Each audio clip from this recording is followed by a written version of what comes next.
Good morning, South Africa, and welcome to State of the Nation, where we take an honest and unfiltered look at the actual state of this country. If you enjoy the conversation, please support this channel by liking and subscribing, and join in the conversation by leaving a comment. We want to build a community for all South Africans that transcends race and gender, and adds positively to the national dialogue. Last Thursday, the High Court in Johannesburg handed down a significant ruling. Judge Wepener found in favor of the DA. He ordered the ANC to hand over all its Cadre deployment records, dating back to 2013.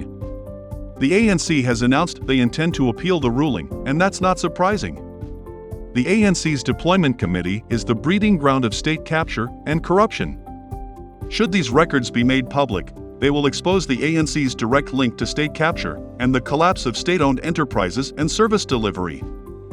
For the past 3 decades, the ANC has ignored the idea of separation of party and state. Now the ANC is the state, and the party comes before the people.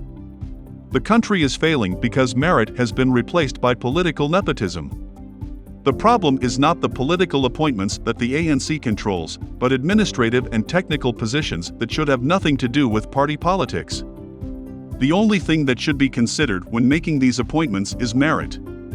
But the ANC ignores individuals' qualifications, experience, and integrity, making appointments based only on party loyalty. But being a good ANC lackey does not give you the skills to run a municipality, manage a water board, or oversee an airline. When administrative positions become available, the ANC does not ask who will serve the country best, but who will best serve the self-interests of the ANC. By putting the party first, they have betrayed their own voters and brought the country to the brink of collapse. The number of incompetent and unscrupulous people the ANC has deployed is staggering. Just think about how SAA was run into the ground.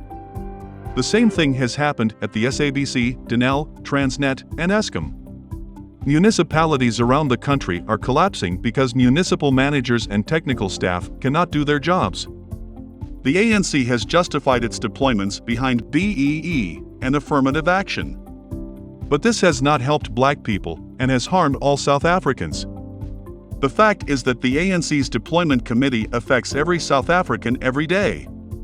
It's why we have load shedding, it's responsible for putting the water supply in jeopardy, and why our tax money is used to bail out state-owned enterprises. It's what is causing our towns and cities to crumble.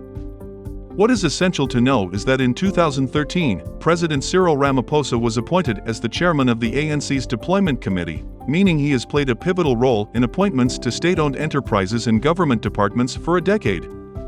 As these institutions collapse under the weight of corruption and incompetence, he can no longer insult us with his claims of wanting to fight corruption.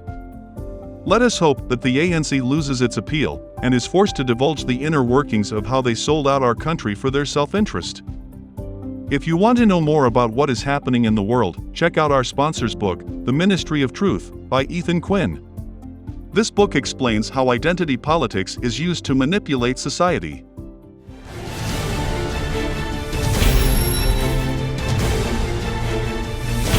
Despite the propaganda, this is not a struggle between people of diverse cultures, races, or genders.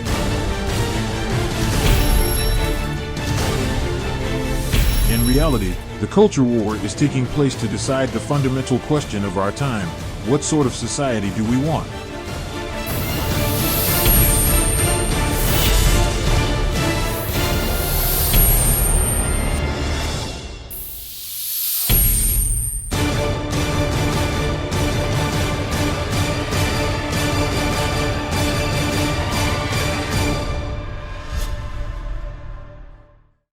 Please support this channel by liking and subscribing.